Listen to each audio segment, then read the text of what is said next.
반도체 업계에서 가장 오만한 질문이 하나 있습니다.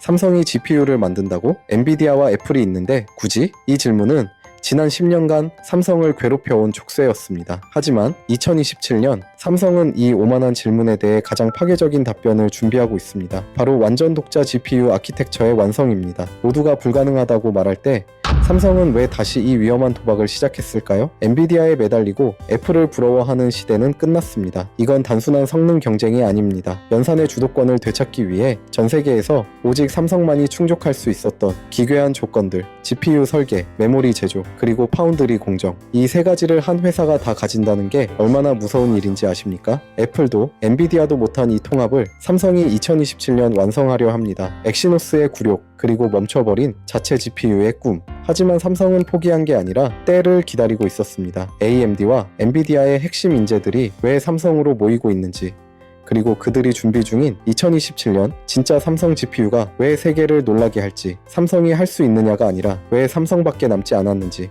오늘 그 실체를 공개합니다. 이야기 시작 전 구독과 좋아요는 대한민국을 널리 알리는 큰 힘이 됩니다. 이건 단순히 엑시노스의 그래픽 성능을 조금 올리는 수준이 아닙니다. 매년 수조 원의 로열티를 지불하며 남의 설계도를 빌려 쓰던 굴욕의 시대를 끝내겠다는 독립선언입니다. 나아가 AI 서버 시장을 독점한 엔비디아의 소나귀에서 벗어나 우리 손안의 모든 기기를 삼성의 두뇌로 지배하겠다는 거대한 역정극의 서막이죠. 오늘 영상에서는 왜 지금 삼성이 GPU에 사활을 걸 수밖에 없는지, 전 세계에서 오직 삼성만이 충족할 수 있었던 기괴한 성공 조건은 무엇인지, 그리고 2027년 우리가 마주할 진짜 삼성 GPU가 어떻게 애플과 엔비디아의 성벽을 허물게 될지, 그 누구도 말해주지 않았던 반도체 전쟁의 뒷이야기를 낱낱이 파헤쳐 봅니다. 불과 몇 년 전까지만 해도 컴퓨터와 스마트폰의 주인공은 CPU였습니다. 복잡한 명령을 하나씩 순서대로 처리하는 CPU는 기기의 총사령관이었죠. 하지만 인공지능 시대가 오면서 상황이 180도 바뀌었습니다. 인공지능은 거대한 데이터를 한꺼번에 동시에 처리해야 합니다. 여기서 병렬 연산의 지존인 GPU가 주인공으로 등극한 겁니다. 이제 GPU는 단순히 게임 화면을 부드럽게 만드는 도구가 아닙니다. 당신의 스마트폰이 사진 속 인물을 구별할 때, 자율주행차가 보행자를 감지할 때, 냉장고가 식재료의 신선도를 체크할 때, 그 모든 생각의 과정은 GPU에서 일어납니다. 문제는 여기서 발생합니다. 전 세계 수많은 빅테크 기업들이 이 두뇌를 직접 만들지 못한다는 사실입니다. 대부분은 영국의 ARM이나 미국의 AMD 같은 곳에서 설계도를 빌려와서 씁니다. 편리하죠. 하지만 치명적인 대가가 따릅니다. 바로 통제권의 상실입니다. 남이 만든 설계도는 내 제품에 완벽히 맞지 않습니다. 전력 소모가 심해도, 발열이 발생해도 설계자가 정해놓은 틀 안에서만 움직여야 합니다. 우리가 그동안 엑시노스에서 겪었던 그 수많은 발열 논란과 성능 저하의 근본적인 원인이 바로 이 설계에 종속해 있었습니다. 독자 GPU 개발이 쉬웠다면 누구나 다 했을 겁니다. 하지만 구글도 마이크로소프트도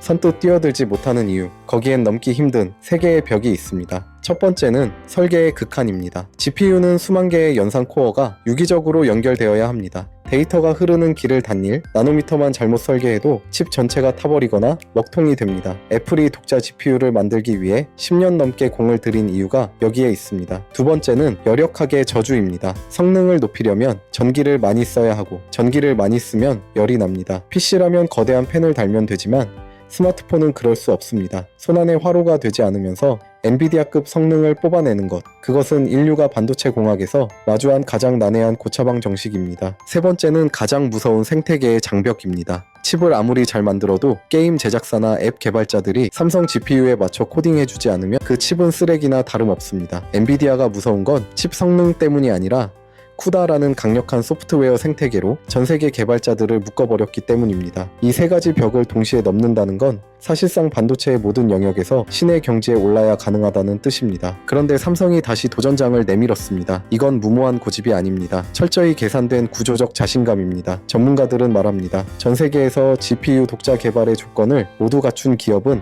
오직 삼성뿐이다. 첫째, 삼성은 세계 1위의 메모리 제국입니다. GPU의 최대 숙제는 데이터 병목 현상입니다. 연산은 빠른데 메모리에서 데이터를 보내주는 속도가 느려 속도가 깎이는 문제죠. 삼성은 이걸 해결할 HBM, 고대 역폭 메모리 기술의 종주국입니다. GPU 설계 단계부터 메모리를 칩 안에 심어버리는 구조, 즉 메모리와 GPU의 경계를 허무는 설계는 메모리 기술을 쥔 삼성만이 할 수 있는 특권입니다. 둘째, 삼성은 이 나노 공정이라는 강력한 창을 가졌습니다. 설계도가 아무리 좋아도 그걸 실제로 구현할 공장이 없으면 소용없습니다. 애플은 TSMC에 줄을 서서 기다려야 하지만 삼성은 자신의 공장에서 가장 먼저 자신의 칩을 찍어냅니다. 특히 2026년 양산 예정인 이 나노 SF, 이 공정은 전력 효율을 극대화한 기술로 GPU의 최대적인 발열 문제를 해결할 유일한 열쇠입니다. 셋째, 삼성은 수억 대의 테스트 베드를 가진 생태계 포식자입니다. 갤럭시 스마트폰부터 TV, 냉장고, 그리고 전장 부품인 하만까지 삼성은 자신이 만든 칩을 곧바로 적용하고 최적화할 수 있는 거대한 제국을 이미 건설했습니다. 개발자가 삼성 GPU를 외면할 수 없게 만드는 가장 강력한 무기? 바로 판매량이라는 압도적인 숫자가 삼성의 뒤를 바치고 있습니다. 기술은 결국 사람이 만듭니다. 삼성은 과거의 실패를 반복하지 않기 위해 외부에서 전쟁의 신들을 수혈했습니다. 그 중심에 바로 존 레이필드 부사장이 있습니다. 그는 AMD와 엔비디아에서 GPU 설계의 핵심을 담당했던 인물입니다. 그가 삼성에 합류했다는 것은 무엇을 의미할까요? 설계도의 이론적 완성이 아니라 실전에서 어떻게 해야 칩이 타지 않는지, 어떻게 해야 드라이버 최적화가 원활하게 이루어지는지에 대한 실전 노하우가 삼성에 이식되었다는 뜻입니다. 여기에 텍사스 오스틴과 산호세에 위치한 삼성 GPU 디자인 센터에는 전 세계에서 모인 수천 명의 엔지니어가 24시간 불을 밝히고 있습니다. 이들은 단순히 성능 좋은 GPU를 만드는 게 아닙니다. 엔비디아의 CUDA에 대항할 수 있는 삼성만의 범용 그래픽 표준을 구축하고 안드로이드 생태계 전체를 삼성의 GPU 위로 끌어올리는 거대한 작업을 수행 중입니다. 잠시 여기서 애플의 GPU와 삼성의 독자 GPU가 어떻게 다른지 짚어봐야 합니다. 애플의 GPU는 TBDR 타일 기반 지연 렌더링 방식의 정점입니다. 화면을 잘게 쪼개서 필요한 부분만 계산하기 때문에 배터리 효율이 미쳤습니다. 철저히 효율 중심의 설계죠. 반면 삼성이 AMD와의 협력을 통해 쌓아온 기술은 IMR의 즉각 모드 렌더링 기반에 가깝습니다. 이건 PC급 게임에서나 가능한 레이 트레이싱이나 고사양 그래픽 처리에 훨씬 유리합니다. 삼성이 2027년 내놓을 독자 GPU는 이 두 가지의 장점을 합치려 합니다. 애플의 미친 효율성과 AMD 시절 축적한 고성능 그래픽 기술, 그리고 삼성의 HBM 메모리 기술을 결합한 하이브리드 아키텍처입니다. 이것이 완성되면 아이폰보다 게임이 더 잘 돌아가면서도 배터리는 더 오래가는 기적 같은 퍼포먼스가 가능해집니다. 애플이 쌓아올린 그래픽 절대 우위의 성벽이 무너지는 지점이 바로 여기입니다. 삼성이 GPU를 독자 개발했을 때 얻는 가장 큰 실익은 돈과 자유입니다. 현재 삼성은 자사의 AI 서버를 구축하거나 최신 기능을 넣기 위해 엔비디아와 퀄컴에 천문학적인 로열티를 지불하고 있습니다. 칩 가격이 오르면 삼성의 수익성은 악화됩니다. 하지만 2027년 독자 GPU가 완성되면 상황은 급변합니다. 삼성은 더 이상 엔비디아의 눈치를 볼 필요가 없습니다. 자신들의 설계로 칩을 만들고 자신들의 공장에서 찍어내며 자신들의 기기에 탑재합니다. 설계비 0원,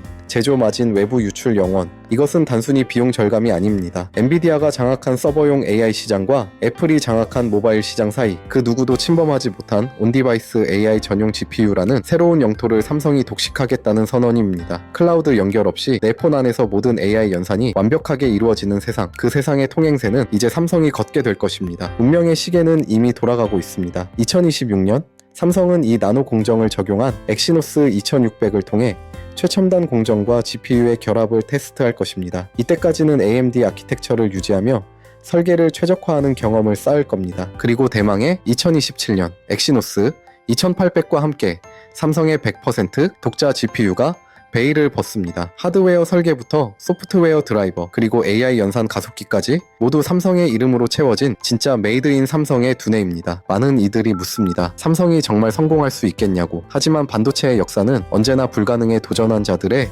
의해 쓰여왔습니다. 메모리에서 1위를 차지할 때도, 파운드리에 도전할 때도 불가능하다는 목소리는 늘 있었습니다. 그리고 이제 삼성은 그들의 마지막 남은 숙제이자 가장 화려한 꽃인 GPU를 향해 모든 화력을 집중하고 있습니다. 결국 2027년에 삼성 GPU는 단순한 반도체 하나가 아닙니다. 그것은 한국 기술이 전 세계 연산의 주도권을 되찾아오는 상징적인 사건이 될 것입니다. 여러분은 어떻게 생각하시나요? 삼성의 이 거대한 도전이 성공하여 우리 스마트폰에서 엔비디아나 퀄컴의 이름이 사라지는 날이 정말 오게 될까요? 아니면 여전히 글로벌 강자들의 벽은 높기만 할까요? 여러분의 날카로운 의견을 댓글로 남겨주세요. 모든 댓글은 저희가 꼼꼼히 읽어보고 다음 분석의 밑거름으로 삼겠습니다. 결국 삼성이 가려는 길은 엔비디아를 이기는 게 아니라 엔비디아가 없는 새로운 전장을 만드는 일입니다. 메모리부터 공정, 설계까지 하나로 묶인 이 거대한 실험이 성공한다면 우리가 쓰는 스마트폰과 자동차의 미래는 완전히 달라질 겁니다. 오늘 영상이 흥미로우셨다면 구독과 좋아요 부탁드립니다. 여러분의 관심은 대한민국을 널리 알리는 큰 힘이 됩니다. 감사합니다.